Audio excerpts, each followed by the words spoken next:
Yon, so what's up sa inyo mga kaibigan, no? Welcome back po sa ating YouTube channel. Well, it's me again, Teacher Kevin PH, and we are back with another video. So, it's been a while mga kaibigan, no? At since alam naman na natin, no, na may bagong guidelines na naman para sa assessment for Teacher 1 application, no? At submission na naman ng papers. Well, nag-prepare lang din ako last week. At sinubukan ko na lahat mga kaibigan. Magpapasa ako ng documents ko pang administrative assistant, magpapasa ako ng document ko for junior high school and senior high school. Well, lingid sa inyong kaalaman mga kaibigan. It's been 3 years or almost 3 years na rin simula nung nagre-retain tayo ng ating score. Nakapasa na tayo noon ng ranking, puro retain and update lang ng score yung ginagawa natin. Pero sa kasamaang palad, no? Time has not yet given. Yung para sa atin, hindi pa binigay. Yung para sa atin mga kaibigan. Hinahangad din natin magkaroon ng permanenteng posisyon sa DepEd. Dito, katatapos ko lang mag-substitute sa isang paaralan dito sa amin mga kaibigan. And I'm so thankful kasi ang dami kong na-experience. I think in that short period of time, I was able to showcase kung ano rin po yung kaya kong i-contribute. No? At nakapanghihinayang umalis. Ayoko sanang umalis, pero natapos na yung time, duration na binigay sa atin. So ito, nakapag-print na rin ako ng mga documents dito mga kaibigan. Nakakailanganin natin, nakapag-photocopy na ako. So una kong print, papakita ko lang sa inyo yung sample na ginawa kong pertinent paper first, no? Compilation, kung ano yung mga nga ba yung mga pinaglalagay ko dito at kung ano-ano pa. So okay. So, pasensya na mga kaibigan, super kalat pa lang ng table natin kaya hindi ko muna ipapakita yung iba't ibang mga parte dyan. So, katulad ng sabi ko kanina, dapat magkaroon muna kayo ng cover para sa inyong folder. And, yan, halimbawa ito, senior high school. Nakalagay dapat dyan. At kung yung school na ina-apply ninyo, at syempre, junior high school, same as through with this school kung saan kayo mag-a-apply. Okay. So, ganito mga kaibigan, ang experience ko pa lang na i-submit ay yung pang ADAS. Ang pang teaching kasi mga kaibigan is, sa school natin ito mismo isa-submit. And then yung school ang magdadala ng ating mga documents papuntang division office. So, itong ADAS naman is direct division office kasi ito mga kaibigan. Kasi doon gaganapin yung assessment later on. Hindi katulad ngayon na localization ang ginagawa sa mga teachers. So ito, experience ko. Pero still din, itong pang ADAS ko, administrative assistant, is kaparehas na lang din ng mga kinompile kong documents sa pang teaching. Okay? Tapos, ito na. So, lahat nilagay ko mga kaibigan. Nilagay ko lahat dito. Malay natin, bigyan lahat ng puntos yan. Okay? So, if possible, kung ano man yung mga documents na meron kayo, certificates, iba't iba pang mga trainings, ilagay ninyo lahat yan mga kaibigan kasi nga malay natin baka mamaya hindi nyo nilagay yung isa, yun pala yung kulang natin, di ba? So ito yon, pertinent papers of Kevin Declaration. I-assume na lang natin mga kaibigan na pang teaching ito. Okay? Ayan. So front page ng aking papel mga kaibigan, syempre makikita natin dito yung aking table of contents.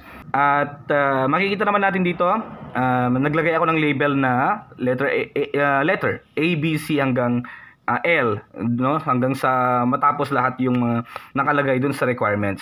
At syempre naglagay din ako ng ear tag para mas organized, para hindi mahirapan yung mag-a-access later on kung i-check niya. Halimbawa, PDS, letter B, o i-open lang niya dyan, boom, PDS na siya. Okay. So, table of contents, lagay nyo lang dito mga kaibigan. Then, lagyan nyo, depende na sa inyo kung number yung lalagay nyo dito or letter. Karaniwan namang nilalagay ko talaga dito is letter, no? 3 kopya yung pinapaprovide sa amin. Hindi ko lang alam sa inyo, pero karaniwan talaga 3 kopya mga kaibigan, no? Yung isa is authenticated, yung mga kopya. Yung dalawa naman is photocopy lang. Sa photocopy, pwedeng nandun na sa iyo yung receiving copy mo, yung personal copy mo. Then yung certified or yung mga authenticated, ang license, ang TOR, diploma, yun yung isasabit nyo sa school na ipapasa nila sa division office. Kasi sa division office, syempre i-check lahat yan mga kaibigan. Okay, so 2 kopya na photocopy lang lahat, then 1 kopya na authenticated photocopy. So yun ang mapupunta sa division office. Okay.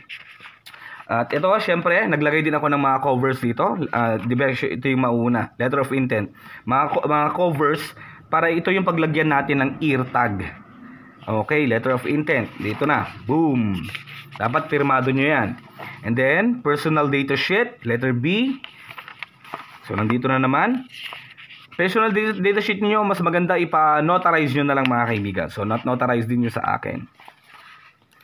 And then, PRC certification. Kumuha kayo sa PRC. Nagpapakita yung scores ninyo. Oops, huwag nyo natignan.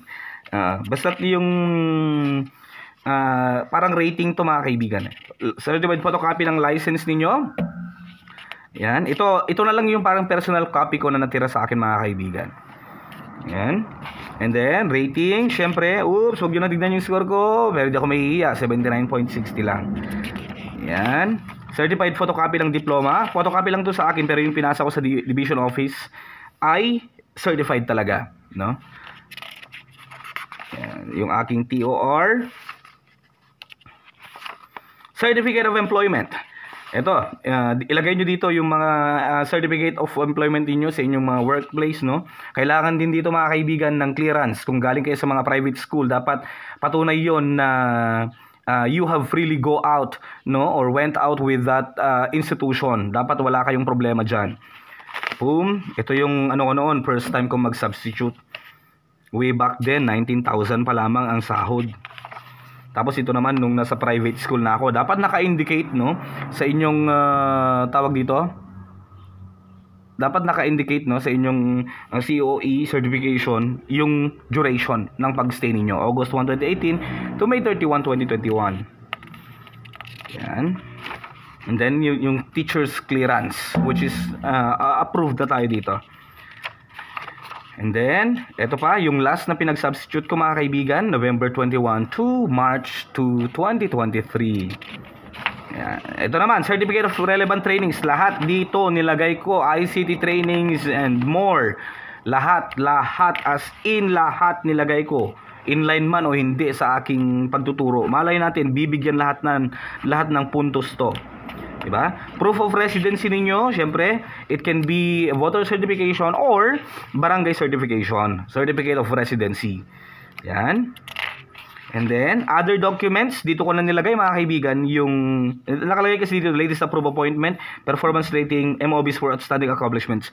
Ito nailagay naman na natin kanina, performance rating, meron na rin yan ito kanina.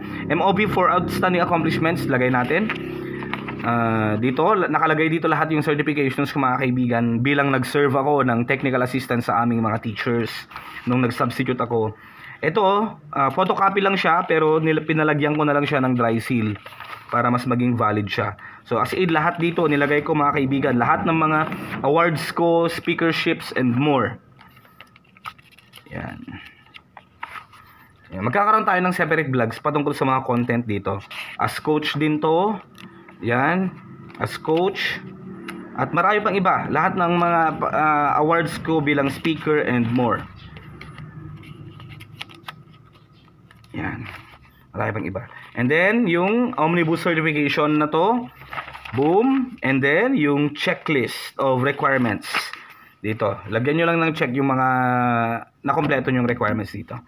So, yun lang mga kaibigan, no? Pagpe-prepare ng pertinent papers para sa DepEd. Maraming salamat po. Huwag nyo pong kakalimutan mag-subscribe and good luck po sa ating lahat.